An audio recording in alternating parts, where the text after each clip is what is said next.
The call came at 2:11 a.m., riding the rain that hammered Marcus Reed's windows. A woman's voice, quiet, breathless, said, "Grandview Hotel. Room 1301. He doesn't just take them, he keeps them in the walls." The line went dead. Marcus stared at the phone as if it might explain itself.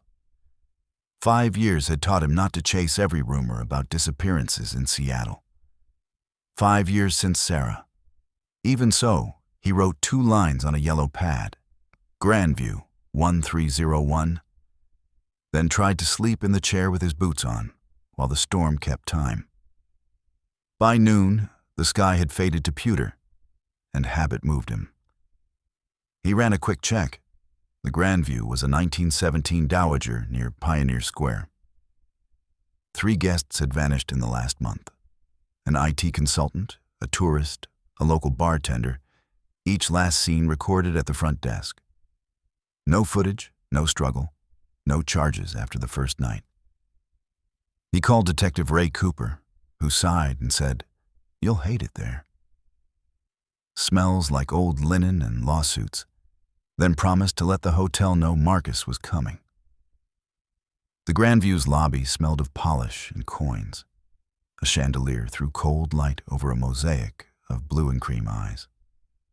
Behind the desk stood a woman, whose nameplate read, Eleanor Vance. "Mr. Reed," she said when he flashed his PI card. "Detective Cooper mentioned you. You're here to advise on security?" "Let's call it that," he said. Military habit placed him where he could see the elevators and the revolving door. "I'd like to start on 13. Most guests prefer to pretend that floor doesn't exist." Her smile was neutral. "We keep it unremarkable. It reduces superstition." "You also keep a room 1301, he said. "We keep it maintained." At the elevators, brass dials ticked while a digital panel did the work.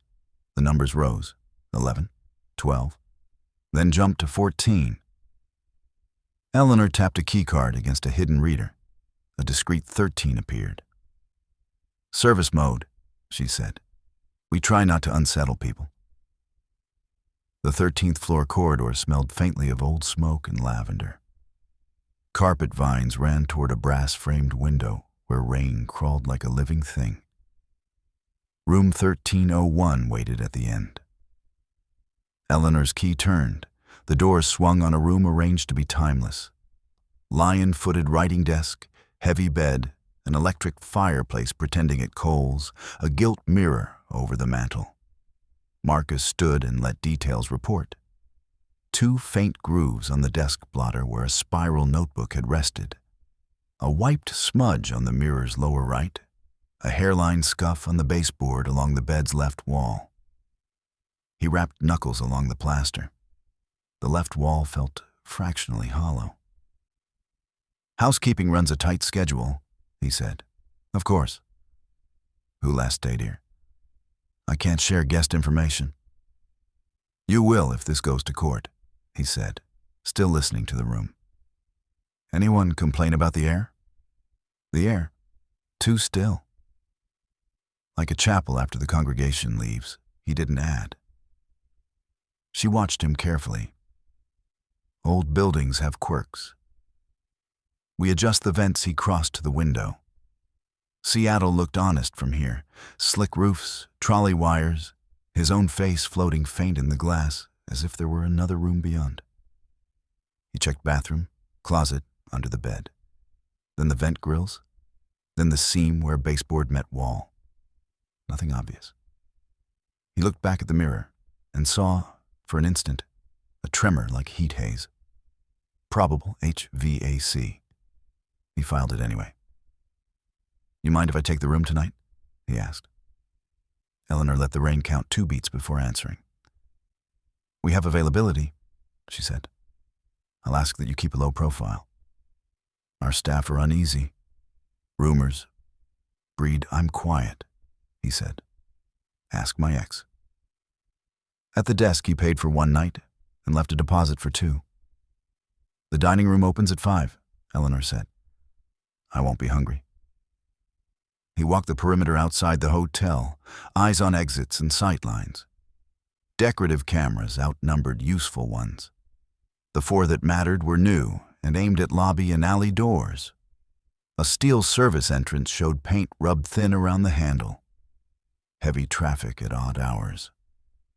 A freight bay sloped to a ramp beneath the building, where lights hummed and the air smelled like wet concrete and old paper.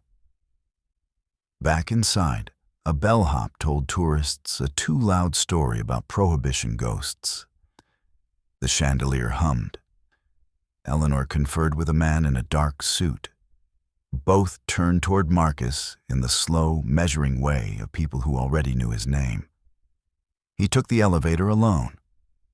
The panel skipped 13 until his key woke it. On 13, the lavender smell had thickened, as if the hallway remembered a gift shop. Inside 1301, he closed the door and listened.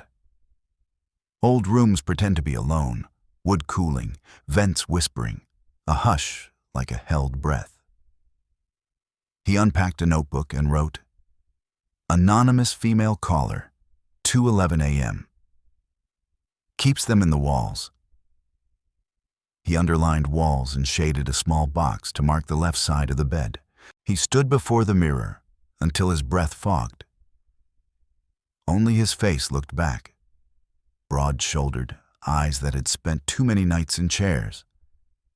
But for a beat, he felt observed from a different angle, like a photographer had stepped out from behind the wardrobe. "Okay," he said to the empty room. "If you wanted me here, I'm here." Rain intensified. Somewhere down the hall, a door shut softly, then another and another, as if someone were moving one room at a time, tidying the day. Marcus counted the beats between them. The footsteps never arrived. Still, the latch on 1301's door felt cooler than it had when he came in. And when he looked back, the smudge on the mirror's lower right was gone. Rain lifted by morning, but the hotel kept its gray. Marcus shaved in the thin light from 1301's window, listening to the room breathe, vents whispering at a level meant to be ignored.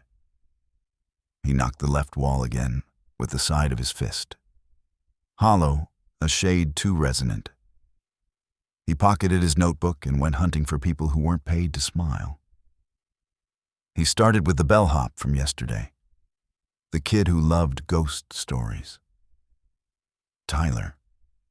He found him in the service corridor behind the lobby, rolling silver racks toward the elevators.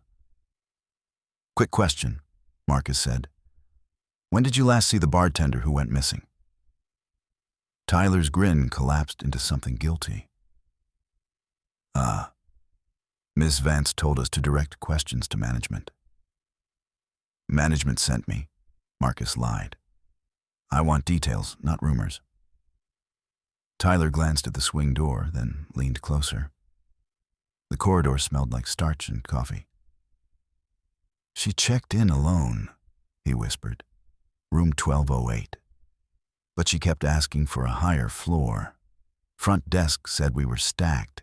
She tipped big. Last I saw, she got a call, stood by the elevators, then the doors opened like immediately. She stepped in, and, this is going to sound stupid, it skipped all the numbers. Just closed and gone." "Time?" "Just past 1. I was closing out a luggage run." He lowered his voice. "I told Detective Cooper, but he made a face like I'd said aliens." "Which elevator?" Tyler tapped the one on the far left. Brass scuffed more than its siblings. Marcus noted it. Housekeeping clustered by a cart bay, prepping their caddies. Eleanor appeared like a stage direction, crisp as the crease in her blazer.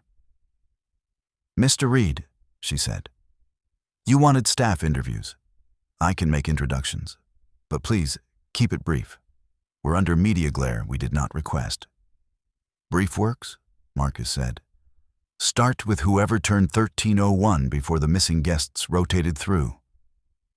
And your night manager Eleanor's eyes cooled a degree. "Colin is on break at 4. For housekeeping. Mariam, do you have a moment? A woman in her 50s stepped forward, scarf tied neatly, knuckles scrubbed pale from hard water. 2 moments, she said. Her accent rode softly under her words. Islamabad traveled through decades. In private, Marcus said. Eleanor gestured to a small linen closet. Inside, the light hummed and the air smelled of lavender and bleach. Mariam stood straight, as if summoned to a principal's office and determined to be bigger than the chair. You turned 1301 yesterday? Marcus asked. 2 days, she said. We rotate.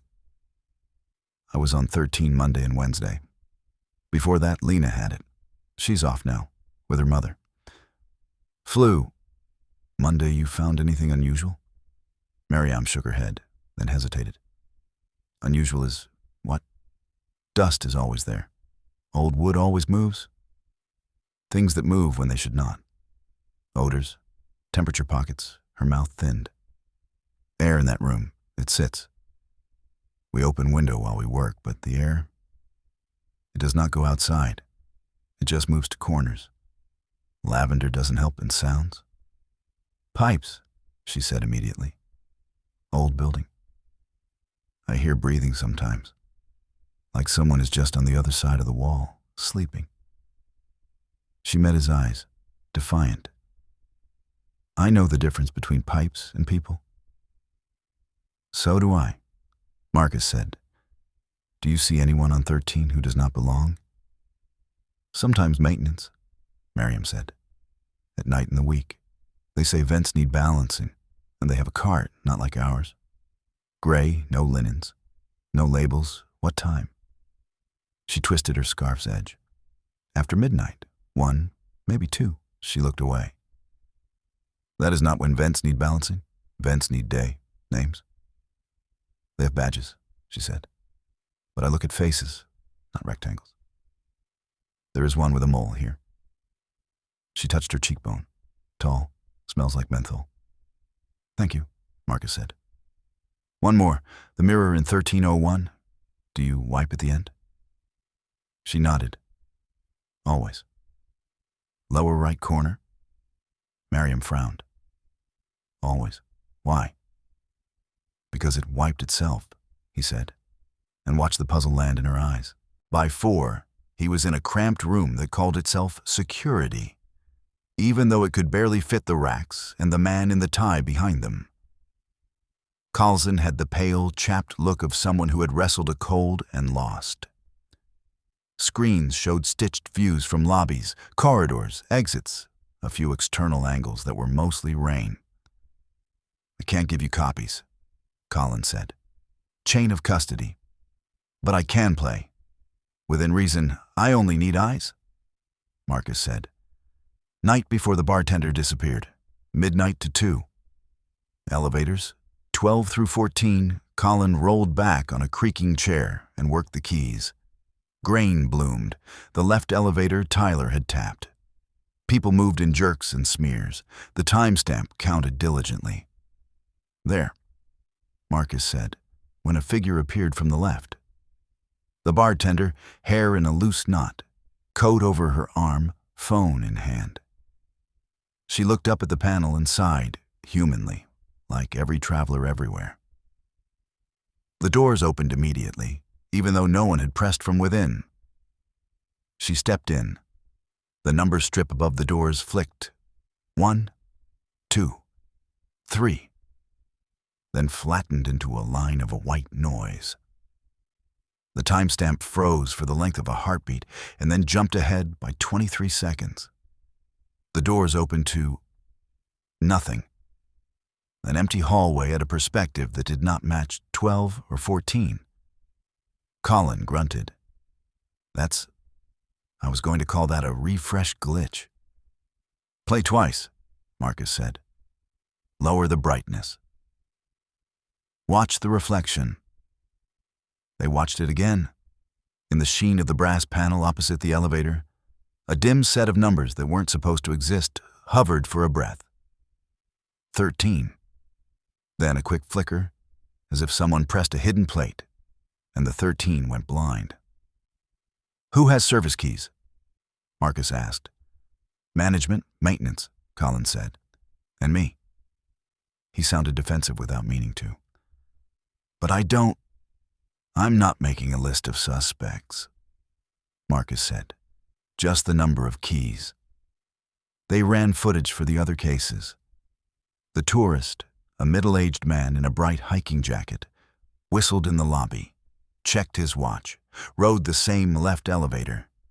The white noise strip, the skip, a sliver of brass reflection with a forbidden number. The IT consultant, same pattern. The timestamps around the jumps differed by a minute or two, but each jump was 23 seconds. Not 22, not 24. "Why 23? Colin said, rubbing his nose. "That's not how anything works. It's how people work when they set timers they don't want to be noticed," Marcus said. "Give me your maintenance roster. We can't, you can. Or I'll come back with Cooper and he'll take it." Colin grimaced and printed a sheet that the dot matrix could barely render. Names ghosted into existence. A supervisor, 3 techs, overnight rotations. There, Brody M. The only one assigned to after-hours airflow corrections last week, and this. A note in the margin, contractor. "What does contractor mean?" Marcus asked. "Third-party vendor," Colin said. "We outsource ductwork. Fewer liability headaches. Where do they stage? Sub-basement, old archive room we used to store ledgers in. Smells like paper." The freight elevator shuddered down and down while Marcus read the printed roster twice. The sub-basement opened into a brick corridor whose paint had surrendered decades ago. The archive room door stood open. Inside, gray carts with coiled flexible ducts, spools of cable, a toolbox with Brody stenciled in white, a thermos with a menthol-smelling cap. On the wall, a city permit pinned under a magnet read, "Temporary access for vent rebalancing, floors 9 to 14. The dates matched the disappearances. On a metal table lay a roll of wavering old paper. Floor plans. Marcus used a paperweight shaped like a lighthouse to flatten the curl. The building, as built in 1917, had all sorts of bones the present version of the Grandview had covered. Servant corridors, dumbwaiters, maintenance chases. On 13, between room 1301 and the corridor, the blueprint named a narrow rectangle. Serve. Passage. Do not finish. Someone had penciled a later note there, in block letters. Sealed, 1954. Marcus traced the rectangle with his thumb. The plan also showed something opposite the bed's left wall. A void as wide as 2 shoulders. Within it, a hatch symbol with a hatch number. He felt the air press colder at his back before he heard the footstep.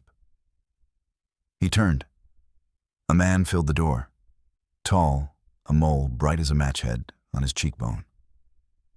"You're not supposed to be here," the man said. His badge hung backward, name hidden. "I'm lost," Marcus said. "I keep following the smell of menthol."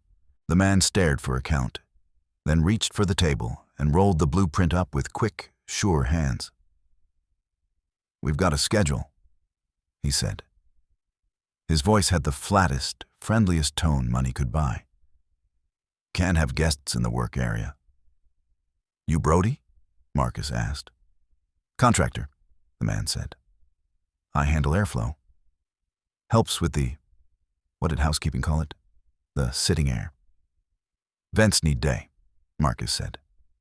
"Vents need when I say," the man replied, and smiled like a photo of a smile.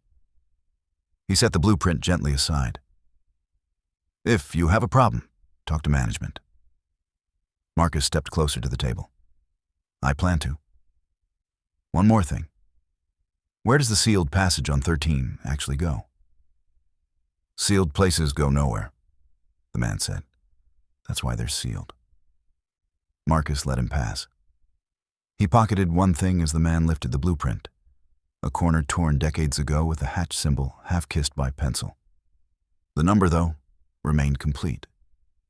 13P. He rode the freight elevator up, the cartwheel's ghosts squeaking in the memory of the shaft.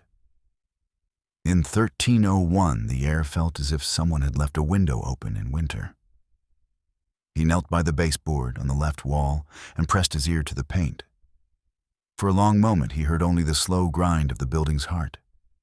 Then he heard it. A light, patient sound, not pipes, not wind. 3 taps, each the same. Then a pause. Then 2. Marcus tapped back. 2, then 3.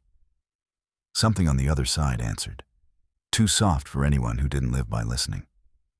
Marcus held his breath against the wall, counted the seconds between taps, and decided he wasn't imagining it. 2, then 3. He answered again, 2, 3, and caught the faintest scrape inside the plaster, like someone turning their head on a pillow of dust. He slid his notebook out, checked the number he'd torn from the blueprint. 13P. Old hotels labeled their secrets like sailors labeled ropes. He palmed a folding tool and worked the baseboard's painted edge an inch at a time. The room's air cooled the sweat on his hands. The wood gave with a tired sigh.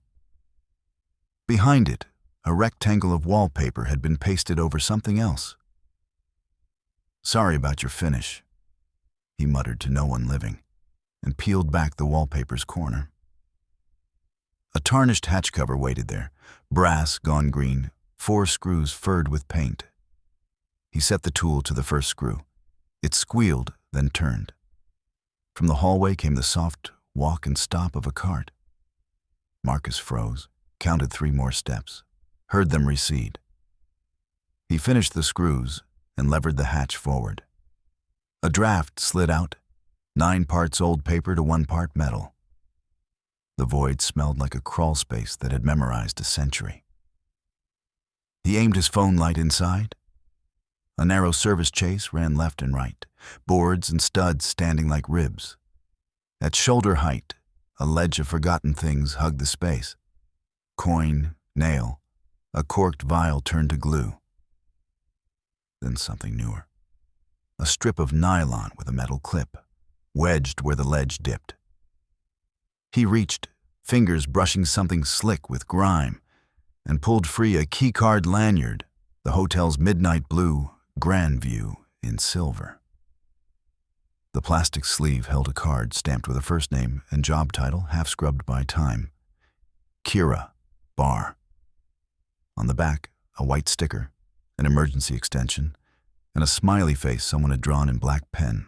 Kira, the bartender. The tapping did not return. He slid the lanyard into a Ziploc, took 2 quick photos of the hatch, then reseated the cover and pressed the baseboard back into place hard enough to make the nails complain. He wiped the screws with the pad of his thumb to smear any clean shine. When he stood, the mirror over the fireplace looked like it had turned its head. He moved, and so did his reflection. But for a beat, his own eyes lagged behind. "Later," he said to the mirror, to the wall, to the patient thing inside both. He locked 1301 and rode down. Dr. James Morton kept his office at the University of Washington, where the building smelled like wet wool and chalk even in summer. He was small, efficient, and had developed the habit of blinking slowly whenever nuts approached. He blinked slowly at Marcus, then at the lanyard sealed in plastic. "You look like a man who doesn't believe in ghosts," Morton said. "But you've brought me a souvenir." "I believe in people who think they can count on ghosts," Marcus said. "Different problem. I need history." Morton steepled his fingers. "Blackwood history? You already know." "I consult on peculiar buildings." He opened a drawer and took out a folder fat with Xerox ghosts. The Grandview's 13th floor was added during a modernization in the late 1940s. Before that, the elevator panel skipped the number entirely. A superstition. In 1922, Theodore Blackwood leased the entire 12th for a year. He was an industrialist of the coal and rail variety, but his correspondences reveal obsessions with the psychomantium, the what now. A mirror room, Morton said. Victorian seance tech meets Greek necromancy. You sit in front of a mirror at a specific angle, low light, quiet, and scry. You believe the reflective surface is the threshold. It's all theater, except when it isn't, because humans are suggestible machines and grief is a solvent. Blackwood wrote about creating a more dependable interstice. He was the first to call it that, the gap. He measured it in seconds, 23, Marcus said. Morton's eyebrows rose. Where did you get that number? Show me yours first. Morton slid a photocopied journal page across. Blackwood's tight hand marched across the paper. The interstice holds for 20 and 3. No more, or it snaps back with a spiteful recoil. He had sketched a square, room proportions, and a mirror symbol on the far wall. Underlined twice. Do not finish the passage. The margin held another hand in pencil, lighter, later. It's not the dead. It's the pause. Marcus's throat closed for a beat. The pencil note had a particular slant to its lowercase t that he knew too well. Who wrote that? He asked. The page came to me anonymously 5 years ago, Morton said. A young woman mailed several copies with a note asking for an opinion. The return address was a P.O. box. She signed it only Sarah, he thought, and he did not say her name. The folder's edges cut lightly into his palm where he gripped it. Blackwood's daughter? Marcus asked, to bleed the feeling off. Victoria, Morton said. Married name Keene. She was photographed at a society function in a white dress the year before Blackwood's lease. There's a story about her. Fevers, wasting. The papers loved a pale heiress. She disappears from the record after 1923.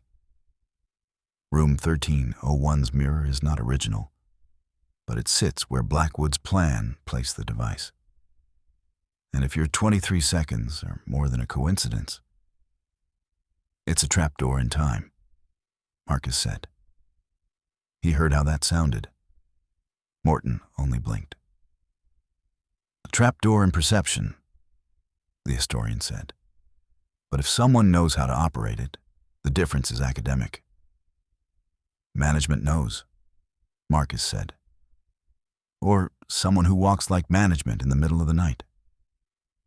Morton considered the lanyard. You found that in the walls? In the passage they never finished. Marcus stood. You know a way to keep from getting dragged if the trapdoor opens? Don't stand on it, Morton said gently. Or anchor yourself to something that still belongs to this side. My problem is usually the reverse, Marcus said. Getting people out.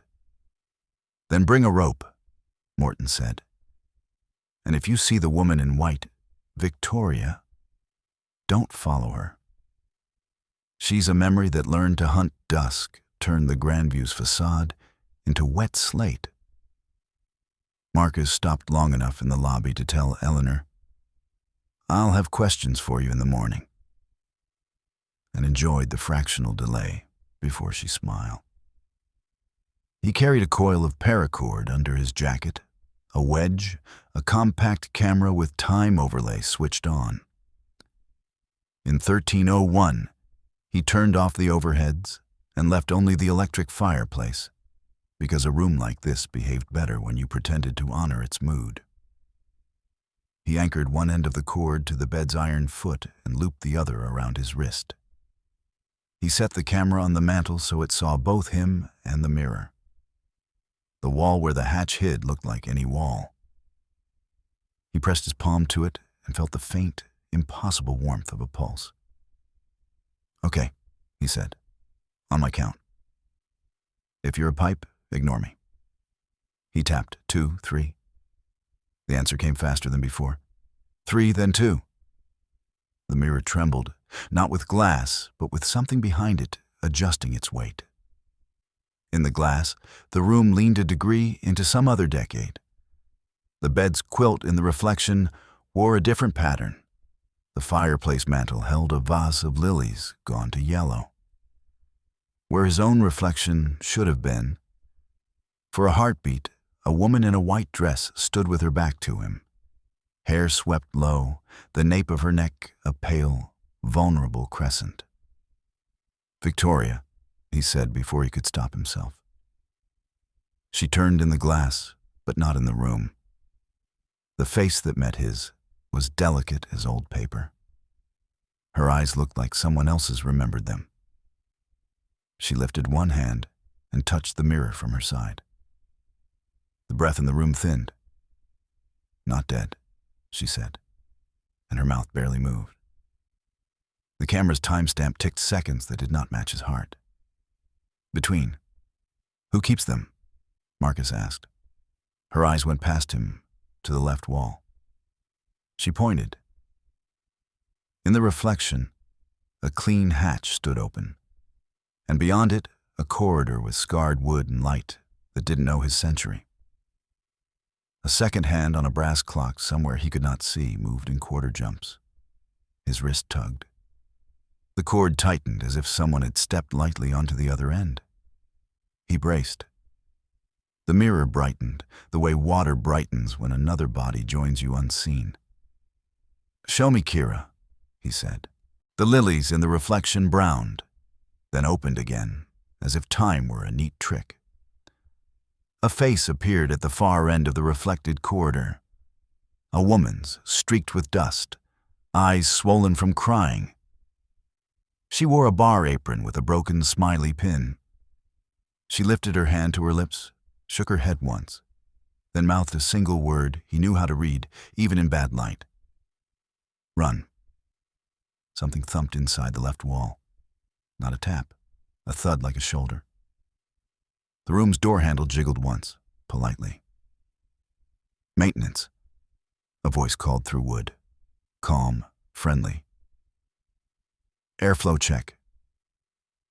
Marcus's camera ticked its honest seconds.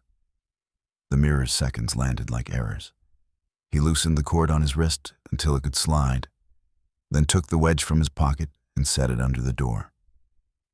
He stepped to the wall and put his palm flat again. 3, 2, he whispered. "On my mark." The handle turned harder. The first screw in the hatch, hidden under paint, moved on its own a fraction in, then stopped, as if a screwdriver on the other side were waiting for permission. "Mark," Marcus said to the wall. Everything on both sides listened. Marcus kept his hand on the wall and his voice level. 3, 2, mark. From the corridor, the friendly voice tried the handle again. The wedge held. In the mirror, the woman in white didn't flinch. She pointed to the hidden hatch. The first paint-clogged screw turned a hair clockwise without Marcus touching it, like someone on the other side lined up their driver with his count. "Open up, sir," the voice said. "We really can't. Come back with a warrant," Marcus replied. He slid his folding tool under the baseboard seam. Or a better lie. He twisted. The baseboard sighed free. The hatch plate showed its tarnished face. As his driver bit the first screw, the room's air thinned again, like an elevator arriving without a car. The camera on the mantel ticked honest seconds, but in the mirror the second hand shuddered and leaped, stuttering toward 23. "Almost," Marcus said, and the room believed him. The door rattled once, hard. The wedge scooted half an inch. "Sir," the voice warned, losing patience. "If you damage hotel property, I'll write you a check," Marcus said through his teeth. The second screw groaned loose. "Sign it. Call the police."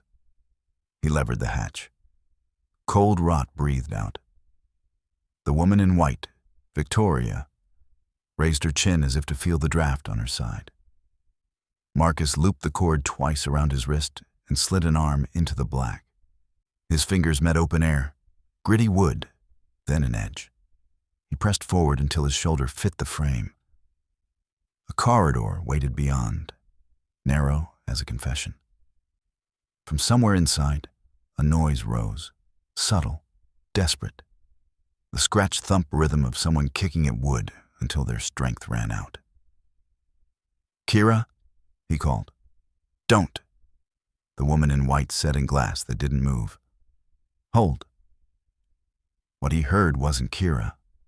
The pattern was wrong, measured, stubborn. He knew it the way you know a voice you haven't heard in years. He'd heard it in cheap apartments, in a dorm room shared with a girl who studied under a desk lamp that burned too hot. He'd heard it once through a phone, a deadline breathing. 3 taps. Pause. 2. Sarah's cadence for, "I'm here." "Mark," he began, and the door slammed as if a shoulder had found it. The wedge skipped farther. The voice in the hall was done pretending pleasant. Metal scraped. A key went into the lock. "Eleanor," Marcus shouted, "your contractor's about to break a guest room door." Silence beat once, twice. Then Eleanor's heels crossed the carpet outside like punctuation. "Mr. Reed?" she called. Calm, composed. "Step away from the wall." "Call Detective Cooper," Marcus said. "Right now." "Lower your voice," she said evenly. "You have guests on this floor." Behind her, Brody's menthol breath quiet narrowed. The key turned a degree and stopped. Eleanor had placed a hand over the cylinder. Marcus could hear the soft brush of fabric against brass. "Colin told me you were viewing security," Eleanor continued.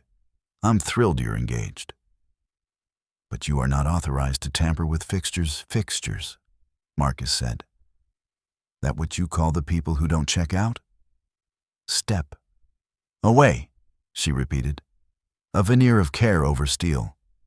"The Grandview will not tolerate. Open your eyes," he snapped. And you could hear 5 years of sleep debt in his voice. "Your mirror knows more than your lawyers." A small pause. "We can discuss this downstairs. Then look upstairs." Marcus lifted his free hand and pointed at the mantel. "The camera's on. Say hi. Wave to the 23 seconds you pretend don't exist." Something died, just a little, in her voice. "What do you think you understand, Mr. Reed?" "That you don't call maintenance at 1 a.m. for airflow," he said. "That your left elevator knows a floor it's not supposed to. That your after-hours contractor stands behind doors he shouldn't open. And that my sister left a note in a historian's file with your room's diagram 5 years ago." The corridor went still. He had not meant to give her that last piece. But the room had pushed him past careful. Eleanor's tone cooled anew, seamless.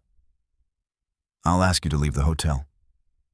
"If I walk, he walks in," Marcus said. "And the next name on your plaque goes missing." He took a breath that cut his lungs. "Eleanor, if you have even a corner of a conscience left, put your back against that door and give me 60 honest seconds." Silence. Then, the faintest exhale. The heel-scratch reposition of a woman who chose a side without admitting it. "You have 30, she said. "Not 60. "Then count," Marcus replied. He pushed both shoulders into the hatch and slid through. The service passage hugged him like a mouth. He moved sideways, one hand against stud, the other sliding along the ledge. Dust salted his tongue.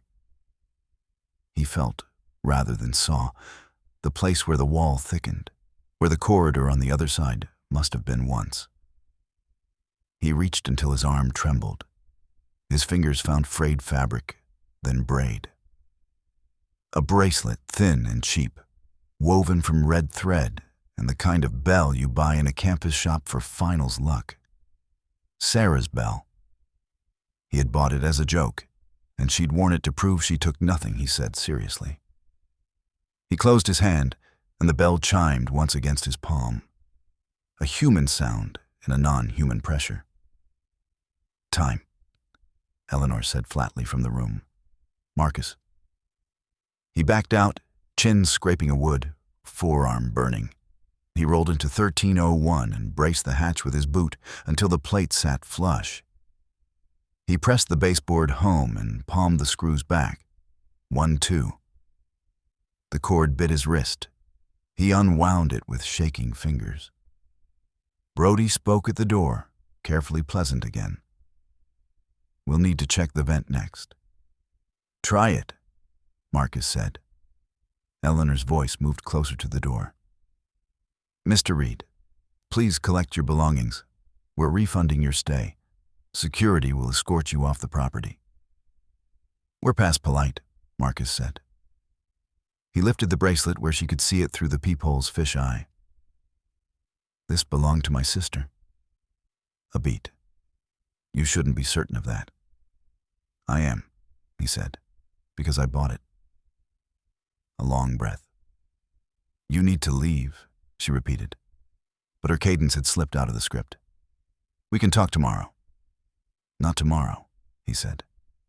"Now, in your office. Bring your master key. Tell your contractor to clock out. It's not safe," she murmured, almost to herself. "For who?" Marcus asked. "For anyone," Eleanor said, and remorse rinsed the starch from her voice. "For you. For me. For the ones in between." She let that hang. A confession did not require a priest. Then she clicked back into manager. 10 minutes, she said. "Lobby. If you are not there, I will call the police." "Bring the maintenance roster," Marcus said, "and the old access permits." All of them silence. Then the retreat of heels. The menthol went with her, Brody shadowing close. When they were gone, the mirror leaked a final breath and stilled, the second hand realigning with the mantle camera's tick. The woman in white remained in the glass a moment longer than the physics allowed, watching Marcus with the grave attention of someone who could remember being alive and didn't recommend it. "Sarah?" he said, not to her, but to the wall between them. 3 taps answered, slow. Then softer, a drag, like someone drawing a line across plaster with a ring. "I'm coming," he whispered. "I swear it." Eleanor's office looked smaller when the door closed. On the wall, framed articles about the Grandview's philanthropy and a photograph of a ribbon cutting with Eleanor, younger by a decade. The desk had 2 stacks, guest complaints and expenses, in perfect parallel. "You have 5 minutes, she said. Colin stood by the file cabinet, ashen. Brody leaned against a bookcase, badge backward, smile stapled in place.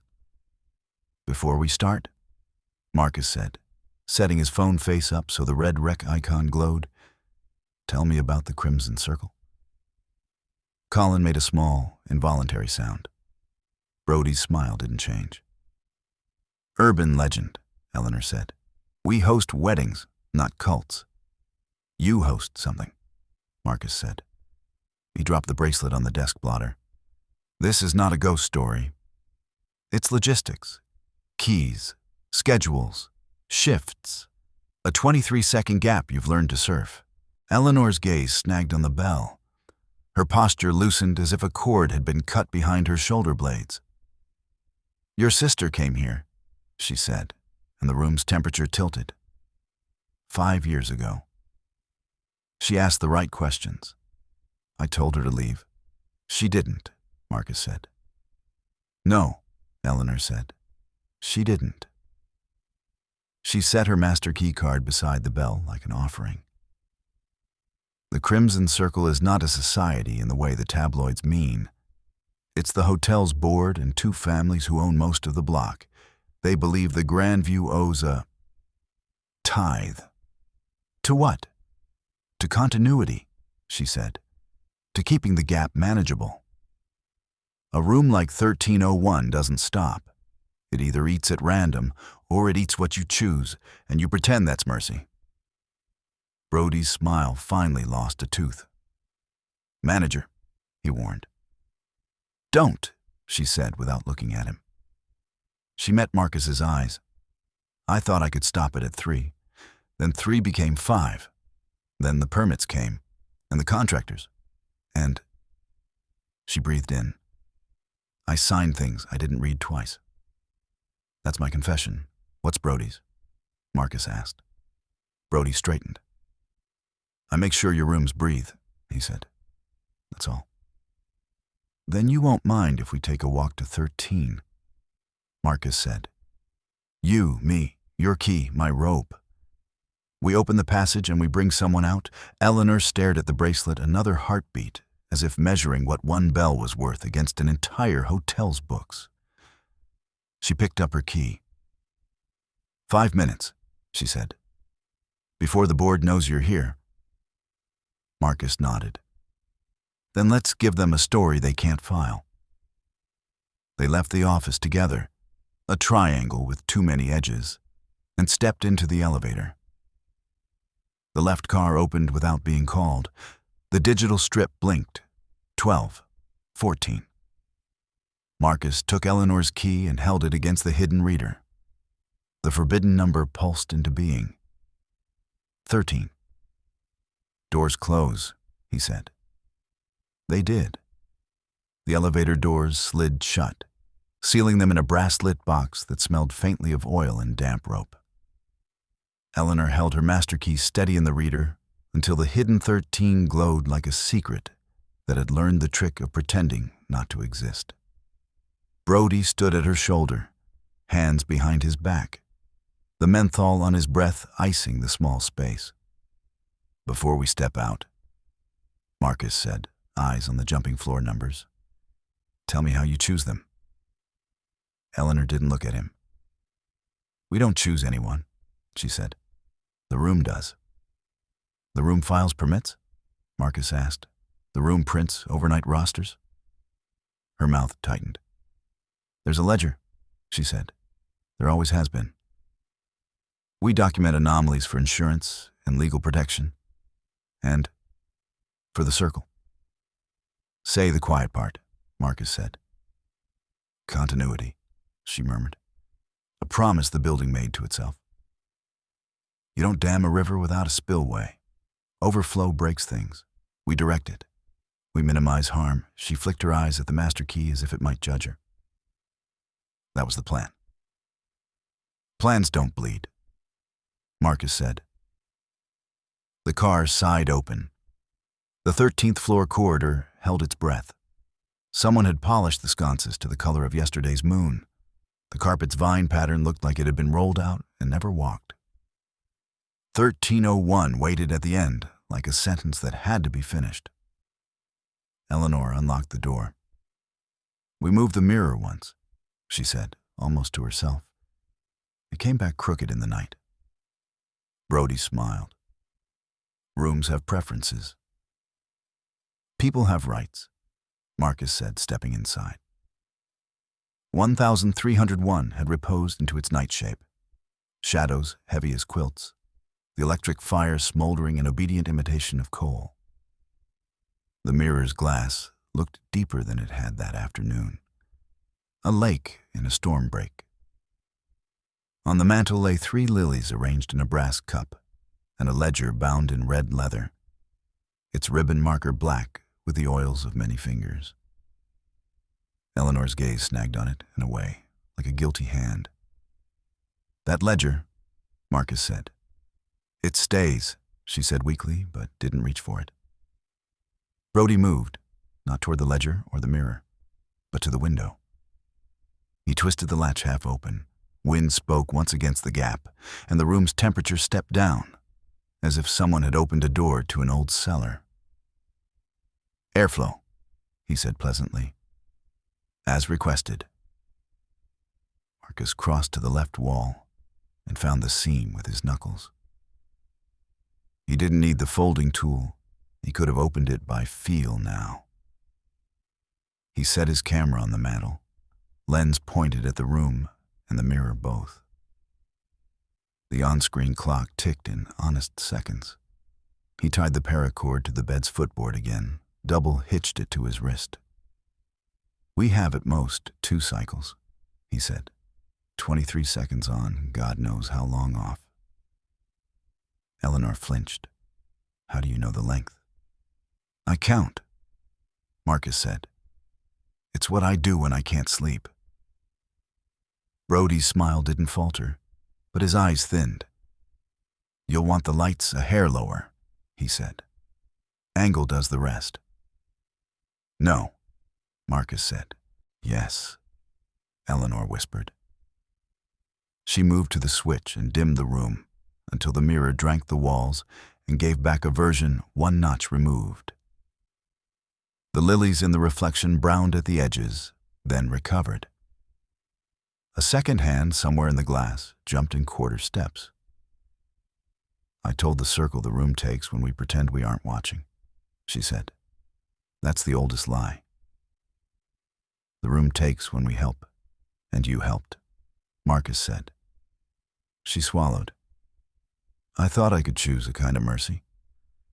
"Mercy is walking into a burning building," Marcus said. "Let's be merciful." He knocked twice, 3 times. The answering taps came quick, urgent. Then the careful drag of a ring across plaster, Sarah's old signal. The hatch screws trembled in their paint like teeth in a cold jaw. Eleanor, pale, put her back to the door as she had earlier. No one had told her to move, but she did. "On my mark," Marcus said softly to the wood. "Hold your breath." The mirror deepened. The woman in white, Victoria, stood in the glass again as if she had been there all along and they had finally learned to see at the right speed. She did not look at Marcus. She watched Eleanor as if measuring a soul. "Not required," she said, her voice a light print over thunder. "But expected." "Expected by who?" Marcus asked, eyes on the screws turning a hair. "Blackwood?" "Hungry things," she said. "Rooms." "Boards, families," Brody cleared his throat. "Time to begin," he said, and the polite veneer fell like ash. He stepped fast, more force than size, reached for the cord on Marcus's wrist. Marcus turned into him. Old muscle memory.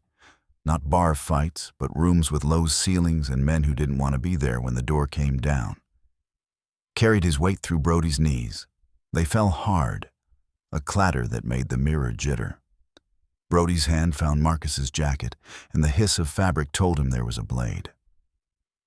Marcus rolled, trapped the wrist against the carpet, planted his boot, and leveraged the knife away. It slid under the bed. "Security procedure?" Marcus grunted. "Cut losses," Brody said, teeth bright. He drove his shoulder into Marcus's ribs, angling him toward the wall hatch as if he intended to feed him to the gap. "Enough," Eleanor said. Steele found her voice at last. She lifted the ledger, not like a relic, but like a weapon, and slammed it down on the mantel. The mirror quaked.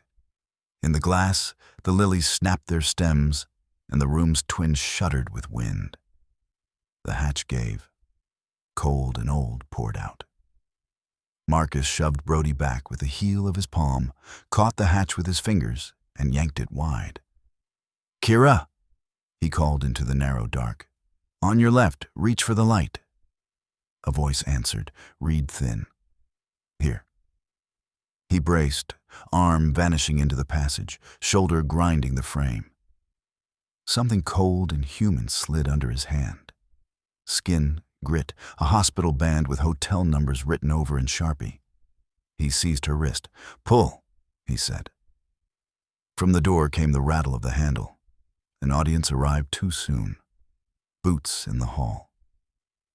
Eleanor's face cut to the color of paper. "Board security," she said. And now he heard the betrayal sharpen.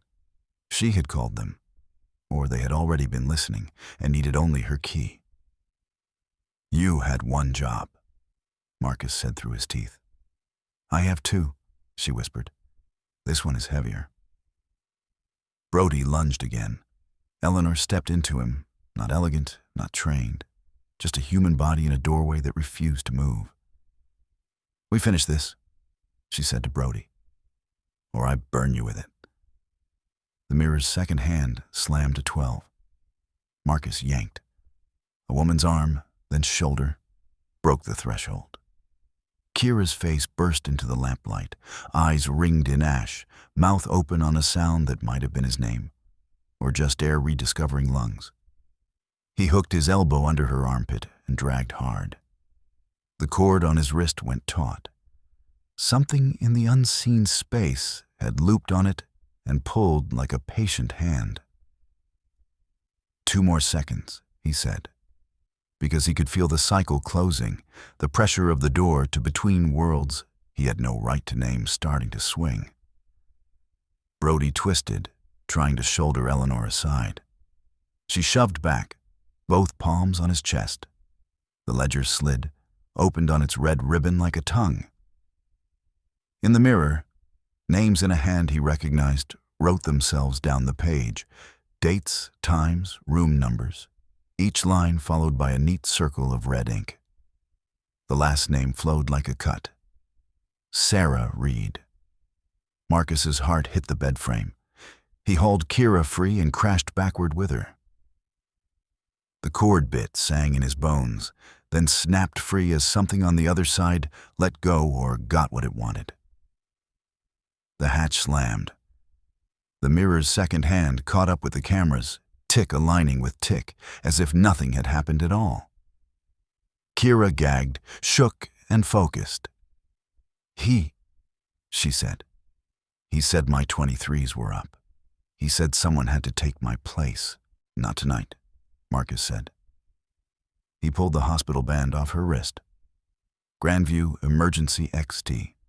He slid it in his pocket with the bell. The door shuddered under fists. A voice like old carpet over hard wood called through. "Miss Vance." Open up. Eleanor held Marcus's gaze for one bare beat. "Get her out," she said. "Utility stairs right of the service closet. Colin will hold the camera feeds as long as he can. And you?" Marcus asked. "I'll show them the ledger," she said. "And then I'll lose this job." She looked at the mirror with a softness Marcus recognized from people at hospital beds. Maybe that's the point. Brody recovered his smile without the mouth. "They won't care about your ledger," he said. "They'll care that he's still owed."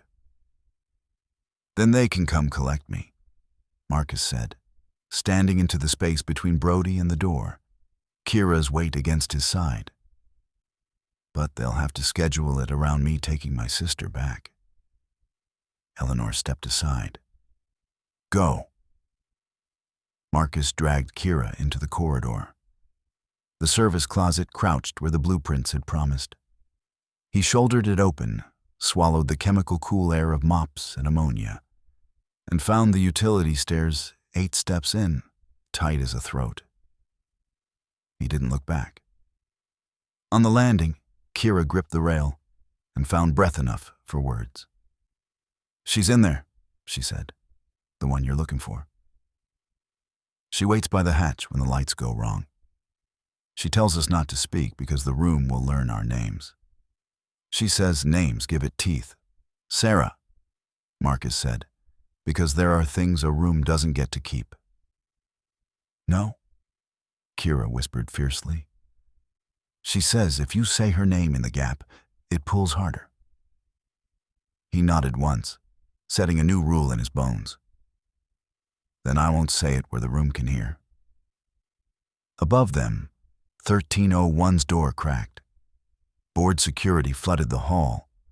The hotel woke to a siren nobody had budgeted for. Eleanor pulling a fire alarm with deliberate grace. Sprinklers did not open. The Grandview was too old for automatic blessings. But the clamor scattered men with blazers and clipboards. In the confusion, Marcus and Kira moved, down 2 flights, through a narrow door that breathed out onto an alley lit by a pink diner sign that looked like it had survived 3 closures. Rain stitched fine lines into the air. "In there," he said, nodding at the diner. "Sit. Breathe. Ask for hot water." Kira caught his sleeve. "You can't go back alone?" "I won't be," he said. "I have help now." She frowned, shaky. "Who?" "An honest witness," he said, "and a manager who's tired of counting." He left her with the waitress, who understood crisis when she saw it. Then he walked back toward the Grandview's loading bay, soaked and steady with a camera full of seconds and a red thread bell burning a hole in his pocket. Inside, he would find Eleanor's ledger and the board's men. After that would come the only door that mattered. He didn't say his sister's name. He said to the rain, "Hold the gap." The rain said nothing, which was the right answer. Marcus crossed the alley and slipped back through the Grandview's loading bay. The freight lift coughed him into the service corridor, where everything smelled like old paper and bleach.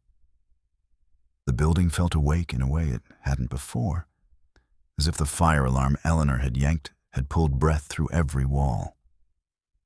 He texted 2 words to Cooper, "In 13, and pocketed his phone.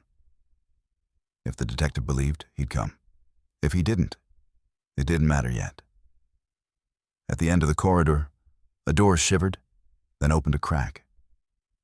Eleanor's eye appeared, red-rimmed but steady. "They're sweeping floors 9 through 12, she whispered. "Board security will keep away from 13 unless I ring." "Keep it that way," Marcus said. She led him up a service stair, a clatter of keys low in her palm. On 1301's door stood ajar an inch, like a mouth testing a word. Inside, the room had arranged itself into ceremony. The mirror seemed deeper than space allowed, the mantle lilies white as a lie.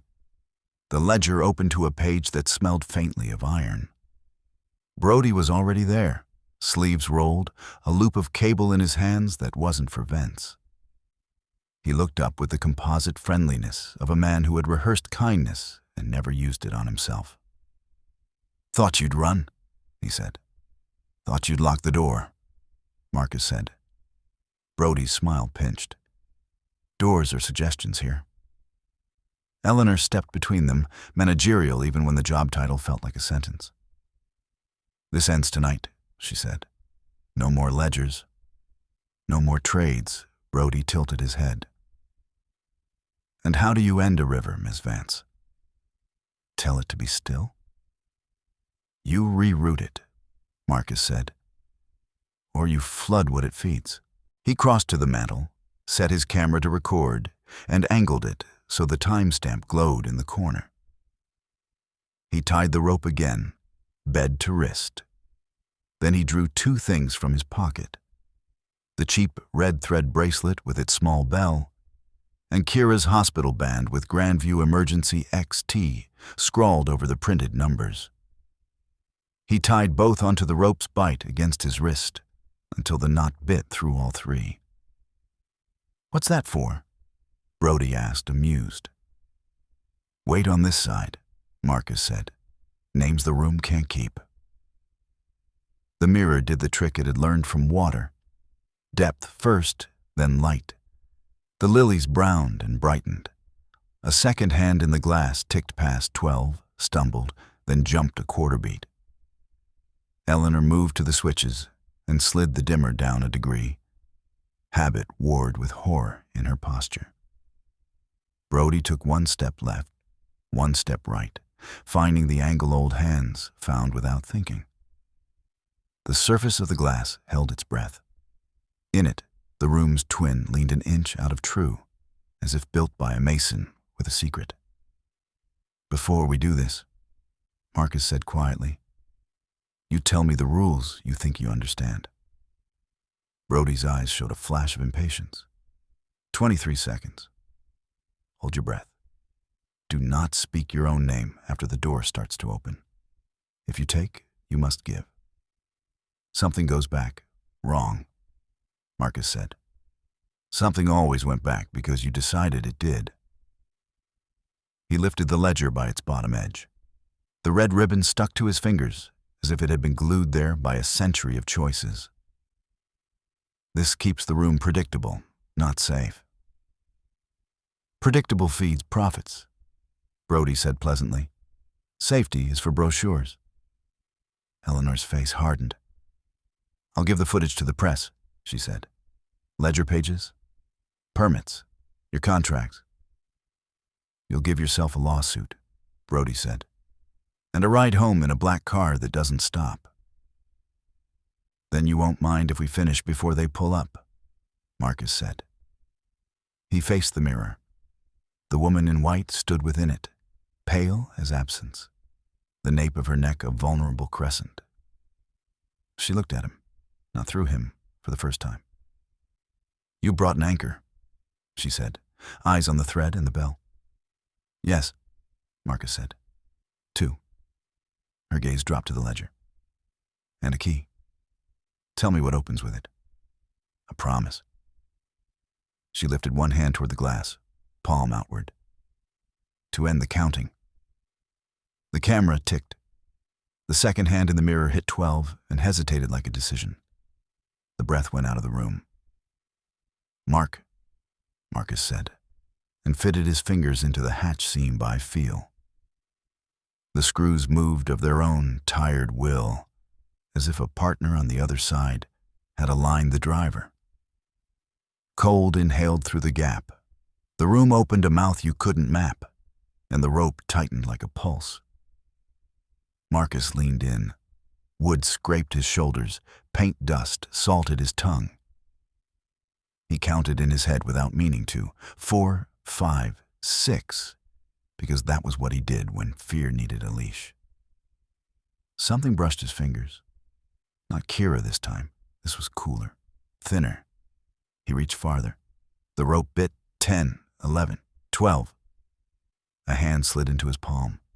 Familiar, small. His ribs forgot how to work. He did not say her name.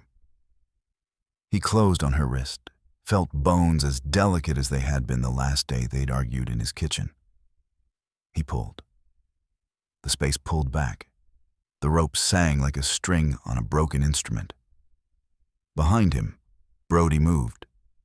Eleanor moved faster. She shoved him into the wardrobe with the raw, ungainly force of someone who had found a use for her body. Brody recovered and came on again. The mirror juddered. In the glass, men in dark suits appeared at the edges of the reflected room, like stains spreading through cloth. 15, Marcus grunted. Eleanor slapped her master key to the reader hidden in the wall and held it there until the panel screamed in a tone only electronics can make. Somewhere in the building, an elevator tried to be in 2 places at once and failed. The mirror's second hand lurched, then returned to 12 as if refusing to be counted. 17, he said, and he heard himself like a door held with a shoulder. 18. Brody ducked her and dove for the rope.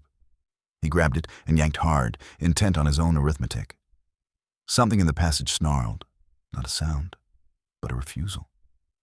The bite on Marcus's wrist cut skin. Blood slicked the red thread. The bell rang once.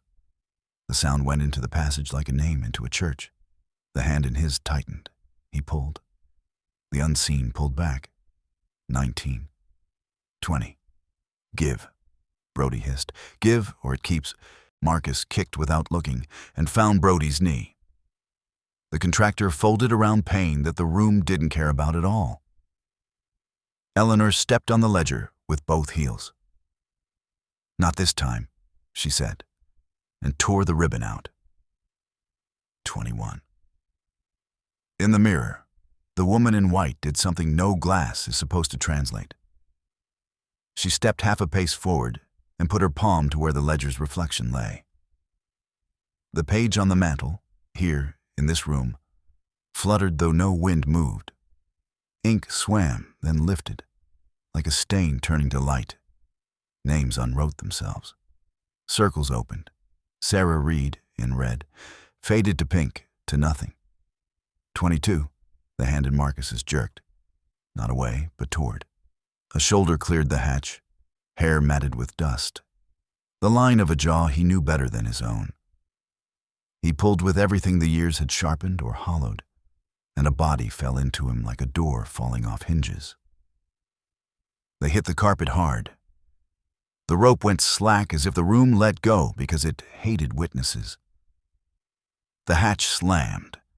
The second hand in the mirror stuttered, then ticked in time with the camera again, obedient, harmless, a circle that forgot it had ever been a spiral. He looked down. Eyes, familiar and wrong from the years between, opened under his. She was thinner. She was older by the rooms she'd seen that weren't supposed to exist. She was alive. She made a hoarse sound. "Idiot," she whispered. It was exactly what she would have said 5 years ago for a lesser risk. "I told you not to say my name." "I didn't," he said, and only then did his voice break. "I said everything else." Brody lurched up, one hand on the bed, the other going for the knife he'd lost before. Eleanor kicked it under the dresser without grace. The hallway erupted with board security banging the door, and then stopping, as if someone had put a quiet finger to their lips. The quiet finger was Cooper's voice, flat as a citation. "Seattle PD. This door stays closed until I say otherwise." Brody looked at the mirror as if it had forgotten him, which in a way it had. "He still owes," he said, pointing at Marcus or at the rope, or at the shaking in the air where a rule had been rewritten. "No," Eleanor said, steady now, years of practiced poise turned to conviction. She lifted the ledger with both hands. "We broke the ledger." Brody lunged for it, desperate and human. Marcus let go of the only thing he wanted for 1 second. He laid Sarah on the carpet like a thing a room shouldn't bump, and intercepted him. Bodies met. Years of training finally found their lawful use. Brody went down and stayed, breath knocked out of him, eyes wide at his first introduction to a world with consequences. Eleanor carried the ledger to the electric fire. It wasn't real flame, but heat is heat. She slid out the tray, found the tiny emergency matchbox taped to the base. Someone in procurement had been sensible once, and struck. The flame flared like a cheap trick in a better show. She held the match to the ribbon. Red turned black, then to light, then to ash. She fed the corner in and watched the book catch. In the mirror, the woman in white watched the burning with the solemn fascination of the saved at a funeral. She lifted her hand one last time, in something not quite a wave. "Victoria," Eleanor said, voice shaking, "you can rest."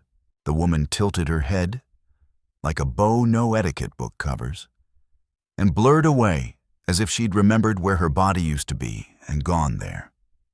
Cooper entered with 2 uniforms, took one look, and put words in order. "That's kidnapping. That's evidence. That man's bleeding. And that's arson in public housing if you want to get technical. You want to explain, Marcus?" "Later," Marcus said, because Sarah had a hand on his sleeve and a right to be the only thing. "For now?" He nodded at Brody. "Cuffs." They put Brody on the floor where he should have been all along. Eleanor handed Cooper a thumb drive with video footage and permit scans she'd pulled between alarms. Her hand still shook, but the shake had a use. "How many?" Cooper asked. The question covered a lot. Victims, pages, years.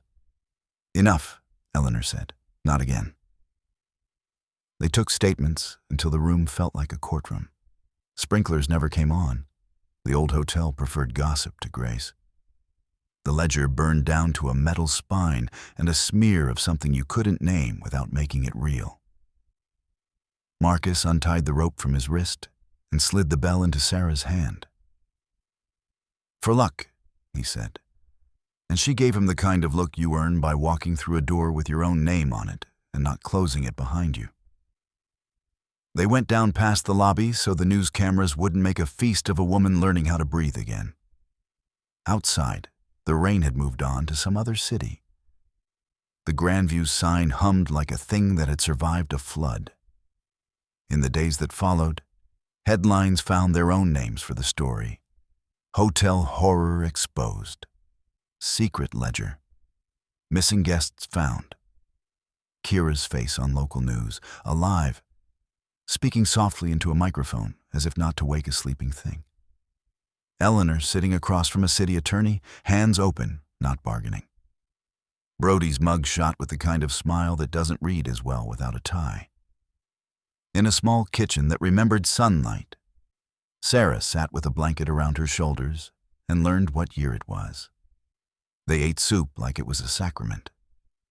Sometimes she put the bell on the table between them and flicked it with a fingernail.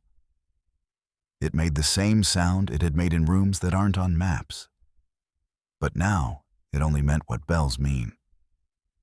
Marcus slept in a bed with the rope in a drawer, because you don't throw away what got you across. He dreamt of a mirror dark as a lake and a woman in a white dress turning away, not because she was trapped, but because she finally had somewhere to be. On a clear afternoon, he walked by the Grandview. In the lobby, tourists took pictures of a chandelier only the building loved. The elevator panel read 12, then 14. The button for 13 did not exist, which was fine. Some doors you never put numbers back on. His phone buzzed. A text from Cooper. Paperwork, hell. Coffee? He typed, later. Then, without meaning to, he added, thank you. When he looked at the reflection in the hotel's long glass, he saw only himself. A man smaller than the problem he'd solved, and the right size for the life he wanted to build after it. He touched 2 fingers to the glass anyway, a bad habit named for someone he wouldn't say out loud in public. He thought about a ledger full of circles opening and the idea that some debts expire when the people who keep them do. He turned away. Behind him, in perfectly ordinary air, a bell made a sound like luck,